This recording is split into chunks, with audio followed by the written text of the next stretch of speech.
And at the top of this hour, we're getting some breaking news from Uttarkashi, where rescue operations continue in Dharali. Over 1,126 people are were stranded, who have been rescued by the officials, and 5 deaths have been reported in the tragedy so far. Over 100 people still missing after the tragedy in Uttarkashi.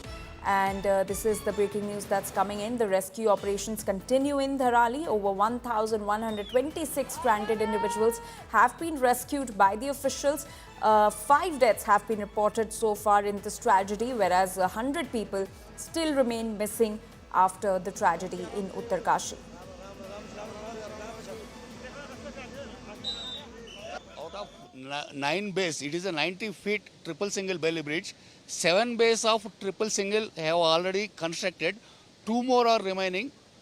Take 1 hour for each bay. 2 more hours of construction for 2 bays. Bridge is not constructed. Out of 9 bays which we have to construct and triple single configuration, we have connected only 7 bays.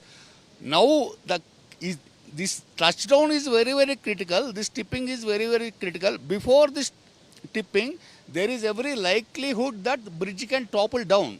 Now that the bridge has reached the other side safely, now this bridge is totally safe. There is not even a single iota of chance of this bridge getting toppled down. These are the last few moments when this bridge is touching the other side.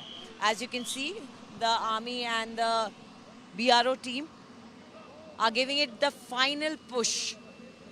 The bridge has already touched the other side. It is the last bit that makes it stable and ensures that it is ready to take on any weight that is put onto it. The capacity of almost 50 tons.